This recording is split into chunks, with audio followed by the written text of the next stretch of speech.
Shalom, selamat pagi saudara-saudara terkasih. Pada pagi hari ini saya membawakan firman Tuhan dengan tema jaga hatimu, jaga pikiranmu, dan jaga mulutmu. Seringkali kita tidak bersyukur atas apa yang diberikan Tuhan kepada kita.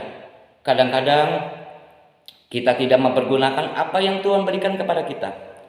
Seperti di kitab Kejadian yang telah kita ketahui, Tuhan menciptakan kita begitu sempurna serupa dengan gambar Allah. Tapi yang terjadi seringkali kita lakukan adalah mempergunakan semua pemberian Tuhan tidak untuk memuliakan Tuhan. Ada 3 anggota tubuh yang harus kita jaga yang telah Tuhan berikan kepada kita. Marilah saudara-saudara, kita mendengarkan sedikit firman Tuhan dengan hati yang tulus dan pikiran yang jernih. Ada 3 bagian tubuh yang Tuhan berikan yang harus kita jaga. Yang pertama, jagalah hatimu. Yang kedua, jagalah pikiranmu. Yang ketiga, jagalah mulutmu. Yang pertama, jagalah mulutmu. Mari kita buka Amsal 27 ayat 19.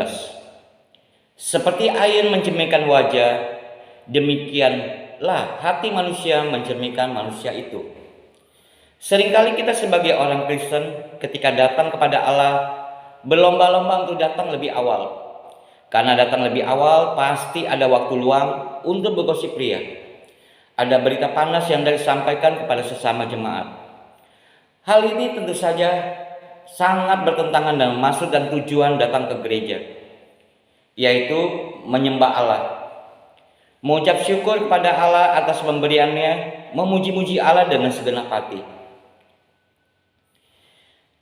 Di dalam Amsal 27 ayat 19, ia mengatakan bahwa hati manusia mencerminkan manusia itu sendiri.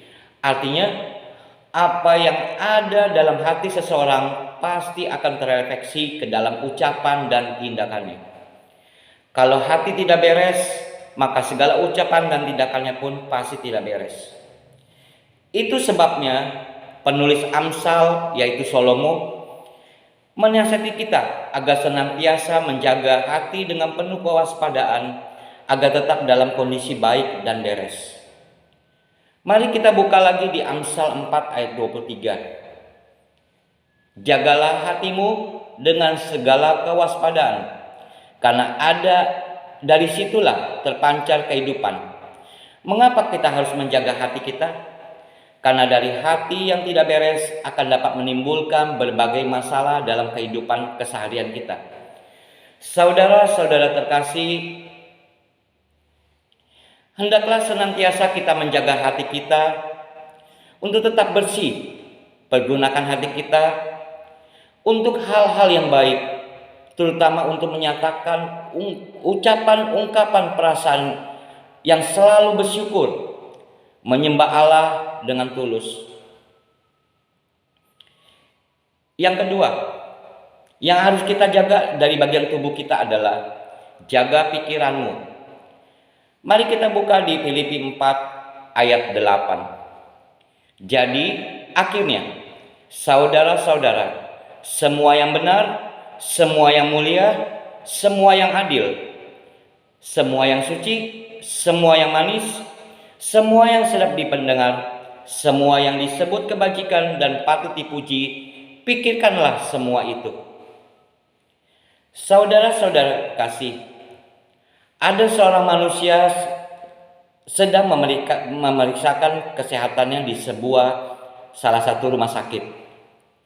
Ketika pasien tersebut sudah konsultasi dengan seorang dokter tentang penyakitnya yang dideritanya, ia pun bertanya kepada dokter,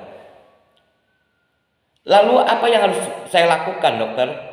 Makanan apa yang harus saya hindarkan dan makanan apa yang harus saya konsumsi?" Setelah konsultasi itu berakhir, di akhir konsultasi dokter pun berpesan untuk selalu menjaga pikiran supaya tidak terlalu stres, dengan demikian tidak memicu penyakit lain. Dari cerita di atas, kita bisa tarik kesimpulan bahwa pikiran mempunyai peranan penting dalam kesehatannya. Mengapa pikiran sama pentingnya dengan menjaga pola makan? Sebagai orang Kristen, kita pun harus menjaga pikiran kita supaya tetap berada pada kerangka Kristus. Menjaga pikiran supaya tidak liar dan tidak terkendali. Seperti yang tadi sudah sempat kita baca di Filipi 4 ayat 8, Paulus mengingatkan orang-orang Kristen di Filipi untuk memikirkan apa saja yang beres, apa saja yang mulia, dan apa saja yang terpuji. Paulus melihat bahwa memikirkan hal yang berbau kudus, baik positif, sesuatu yang penting bagi orang Kristen. Paulus tentu ingin menghindarkan jemaatnya di Filipi untuk memiliki pikiran yang pada akhirnya menunjukkan mereka bukan lagi orang Kristen sejati.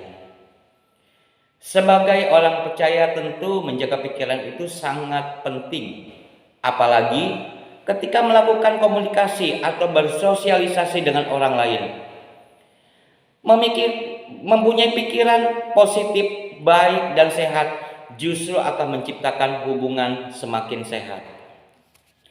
Paulus melihat bahwa sentralitas hidup seseorang tidak lepas dari pikiran manusia. Oleh sebab itu, apa yang kita pikirkan haruslah hal-hal yang kudus, maka kita pun bisa hidup di dalam kekudusan. Namun jika kita sudah merasuk pikiran buruk menguasai kita, maka suatu saat hal buruk pastilah yang akan kita lakukan. Mari saudara-saudara, lakukan hal yang patut dipuji, yang membawa kemuliaan bagi nama Tuhan dengan pikiran yang sehat dan benar di hadapan Tuhan.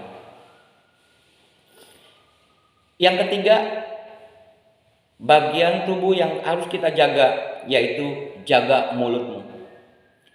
Di Matius 12 ayat 34b sampai 35. Demikianlah firman Tuhan. Karena yang diucapkan mulut meluap dari hati. Orang yang baik melakukan hal yang baik dari pembendaharaannya. Hal yang baik, dan orang yang jahat mengeluarkan hal yang jahat dari pembendaharaan yang jahat. Saudara-saudara terkasih, perlu kita ketahui apapun yang keluar dan terucap dari mulut orang, semua itu berasal dari hati dan pikiran.